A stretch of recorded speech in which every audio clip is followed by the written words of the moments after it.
Close your eyes for just a minute, please. So imagine that you got on the bus, like you do every day, and you're on your way home, you're talking to your friends, you're having a good time, and you had texted your mom earlier in the day and everything was cool, everything was normal. And the bus usually stops about 3 blocks away from your house, and you get off and you say bye to your people. You walk home, and as you get closer to your house, you realize that there's no car in the driveway, and you think, wow, that's weird. I thought they were supposed to be home, but no big deal, I got a key.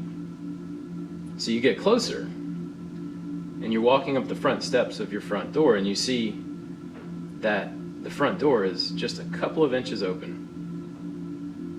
And then so your heart starts racing a little bit, and you turn around and you go back to make sure that there was no car in the driveway.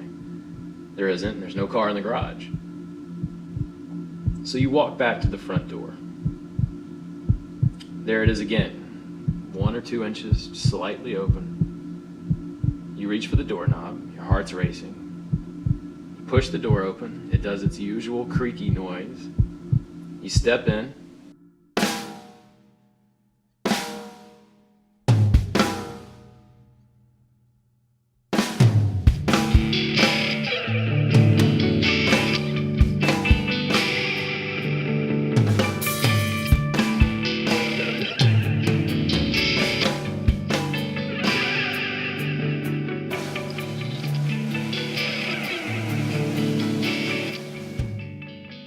My biggest fear is drowning. My biggest fear is dying. My biggest fear is sharks. My biggest fear is the dark. My biggest fear is something happening to my family. My biggest fear is being bankrupt. My biggest fear is my kids getting hurt or worse. My biggest fear, I have none. I teach high schoolers.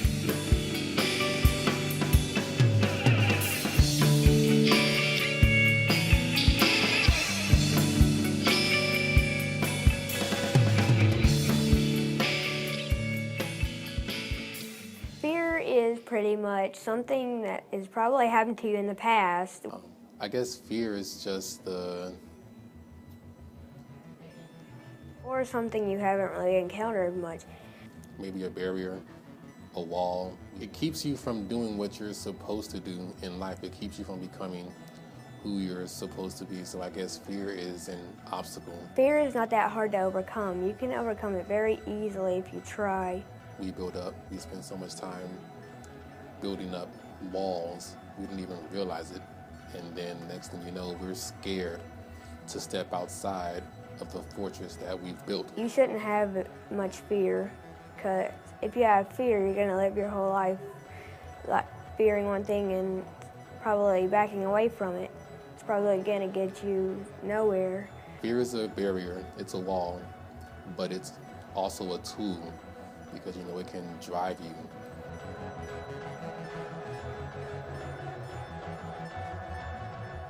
To do something, can drive you to be successful, it can drive you to want to be better because you've lived inside that fortress for so long that you know you've got no sunshine, no fresh air, so it can drive you to want to explore something else.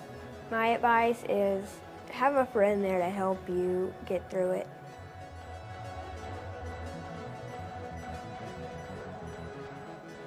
Something that you're afraid of, something that paralyzes you, something you can't overcome. I feel like I won't live up to other people's expectations. Well, one of my biggest fears I'm facing right now, I'm okay with regular cameras that are still, but video not so much. And the way I have dealt with that is just I really try to not worry about what other people think. I have a huge fear of hearing my own voice back to me. So video is one of my biggest fears because I don't like to hear my voice. So this is a big one. This is a big one right here. You can break down that wall with a toothpick, and I say that because it has to start off small.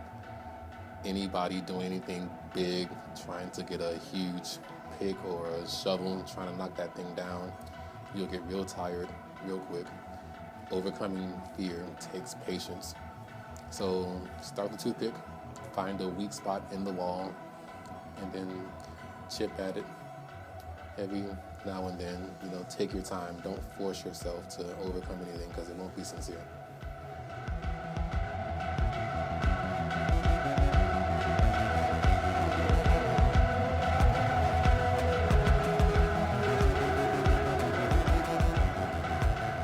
The one truth in this world, part of the human condition is that we're all going to die, and so I've always had a hard time with that.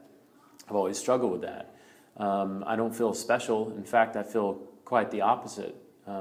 We all are going to die, and so of course I'm scared of it. Now the thing is, when I was a young teenager, my grandfather Floyd, who started Witt's Barbecue and was a huge hero to me, he died when I was a young teenager. And I was kind of coming of age at that time, and I remember mourning his passing, and I still do in a lot of ways. But I mourned his passing in such an unhealthy way.